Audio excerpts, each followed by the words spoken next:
এ বসো রে, এ তো হয়ে গেছে। এবার ষষ্ঠ লেয়ার আবার বানাবো ভাবছি, এত মজা হয়ে যায়। তেল গরম হয়ে গেছে, এখন ডিম দিয়ে দিচ্ছি। এবার সপ্তম লেয়ার।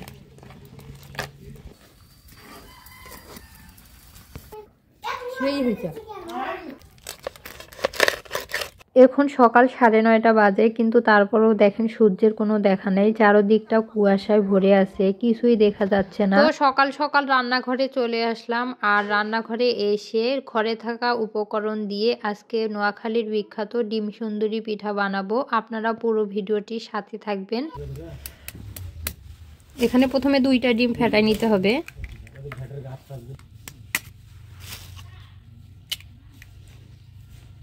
সাদা এলাচ গুঁড়ো করে নিছি, সামান্য একটু চিনি দিয়ে ওগুলো দিয়ে দিচ্ছি। এই এলাচের গুঁড়াটা দিছি কারণ হচ্ছে ডিমের গন্ধটা যেন না লাগে। চাউলের আটা 2 কাপ নিব এখানে। এরপর চাউলের আটার সমপরিমাণ 2 কাপ ময়দা নিব। এরপর যে যেরকম চিনি খায় ওরকম চিনি দিবেন। মিষ্টির ব্যালেন্সটা ঠিকঠাক রাখার জন্য সামান্য লবণ দিয়ে দিলাম। পরে দিয়ে দিচ্ছি জাল করা লিকুইড দুধ।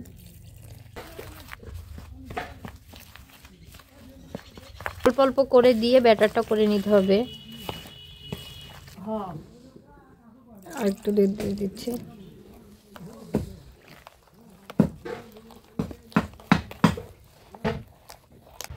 এই তো আমার ব্যাটারটা একদম রেডি হয়ে গেছে। এরপর এখানে একটা ডিম ফাটাই নিতে হবে।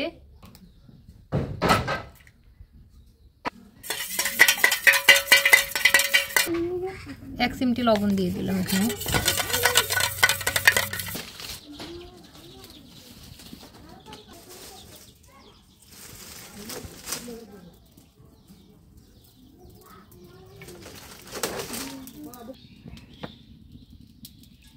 তেল গরম হয়ে গেছে, এখন ডিম দিয়ে দিচ্ছি।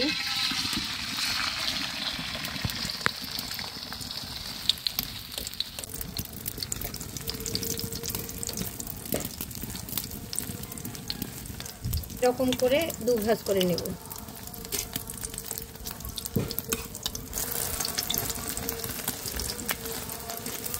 এটা নামিয়ে রেখে পিঠা ভাজার জন্য তেল উঠাই দেব কড়াইয়ে। এখন আরো কিছুটা তেল দিয়ে দিচ্ছি। তেল গরম হয়ে গেছে, এখানে তারপর হচ্ছে তেলে ভাজবো। চুবাই নিচ্ছি।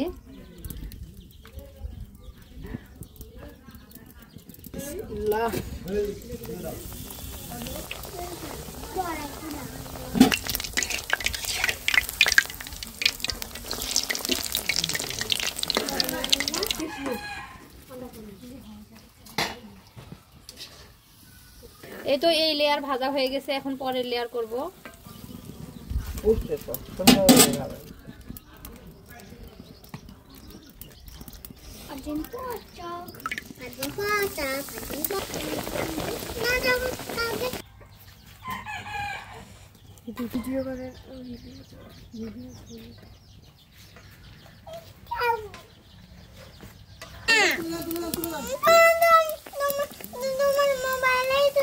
এই তো এটা তৃতীয় লেয়ার চলতেছে, যে তৃতীয় লেয়ার, এবার চতুর্থ লেয়ার হবে।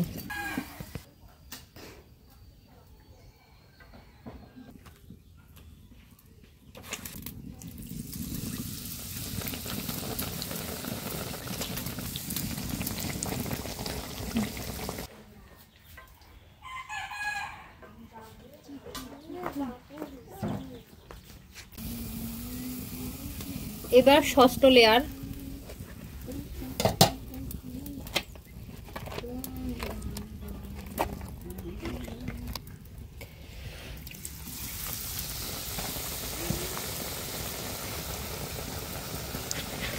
চলে যাবে।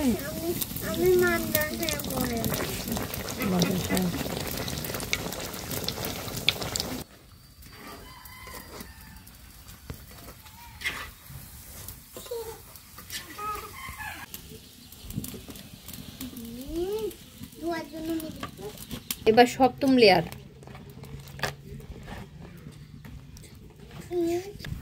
বিসমিল্লাহ।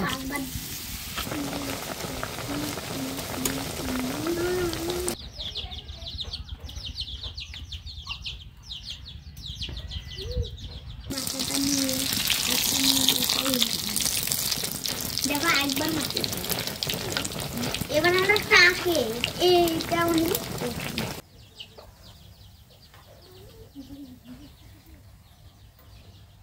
পর্যায়ে একটু সাবধানতার সাথে নামাইতে হবে, কারণ ফেটে যাওয়ার সম্ভাবনা থাকে। লাগবে না পিঠা পিঠা পিঠা।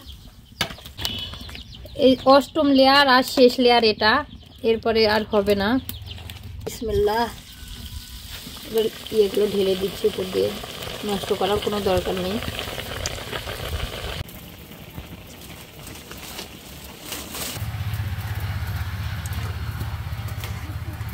চালের মধ্যে মোটা চাল দিয়ে এ বসো রে, এ তো হয়ে গেছে পিঠাটা। এখন পিঠাটা গরম থাকতেই সুন্দর করে পিস পিস করে কেটে নিব। বিসমিল্লাহ। মাটির প্লেটে কাটতে সমস্যা হচ্ছে, এই যে দাগ দাগ হয়ে গেছে, তাই প্লেট চেঞ্জ করলাম।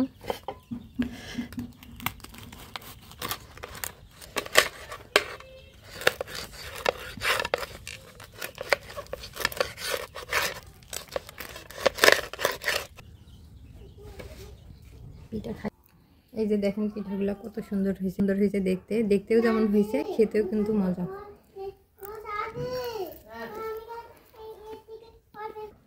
সেই হয়েছে।